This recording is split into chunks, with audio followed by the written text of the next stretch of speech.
Hi, my name is Paula Amagon, and this is my video presentation on the critical period with the focus article Effects in Second Language Learning by Johnson and Newport, tied in with a week's worth lesson with my 8th grade ESL social studies class. I decided my topic to be Lewis and Clark's expedition. So all of my 8th graders are considered to be in the late critical period, which before this course, I was not aware of the vulnerable stage that they're in at this moment. My students range from ages 12 to 14 years old, and with their age of arrival being less than a year ago, which is a very significant factor in second language acquisition, like stated on page 66 of the Johnson and Newport article. My 8th grade students, on average, won't be able to score higher than 250 out of the 275 English grammar test that's displayed on table 3 of page 78. That chart's followed by the graph, the linear decline graph, that displays the performance and how it drops significantly based on their age of arrival and being exposed to the English language. My 8th graders have all arrived this past year, and even though they have received English language classes in their native countries, they haven't been able to be exposed to more than 300 to 350 hours in a whole academic year, which, based on the Johnson and Newport article, the correlation to that little amount of exposure is irrelevant.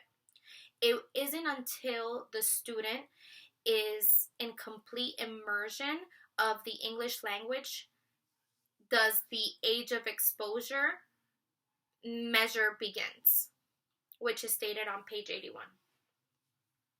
Because my students are going through puberty right now, they are losing organizational capacity because of the mechanism responsible for the maturational change in learning ability, like stated on page 61. After introducing the topic to my students, my lesson will allow them to work together and create character wheels defining the roles of the expedition that they all had, like Lewis's, Clark's, and Sacagawea's, discussing the advantages and disadvantages of the expedition and coming up with what they would have done differently if they would have been one of them. By day 4 and 5, students will reenact the scene they agreed to change from the expedition as their group of 4 to the other group of 4 and myself. This lesson will allow students to make decisions, negotiate with one another, and bring meanings to their role. This lesson will be very student-centered and leave me as just a facilitator. Role-playing and meaning allows powerful peer interaction, classifying this lesson as input-rich, in which stated in the Wong and Van Patten article, page 408, states, input is the single most important concept in second language acquisition, bringing internal mechanisms to the task of being able to acquire the language. Now that I'm personally more knowledgeable on the critical period, I will strive to continue to apply the highest quantity of input-rich lessons such as this one that are very student-centered.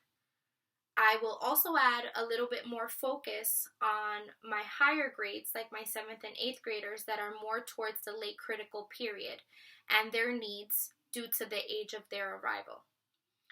I do want to add that the information that I've gained, I will go back and share with my department as I ask those that are watching to do the same, as our coworkers probably haven't been exposed to this much research or all these statistics that we have read about. And or they probably just haven't been able to see it or hear about it in a very long time. But that completes my presentation. Thank you. I hope you enjoyed and stay safe.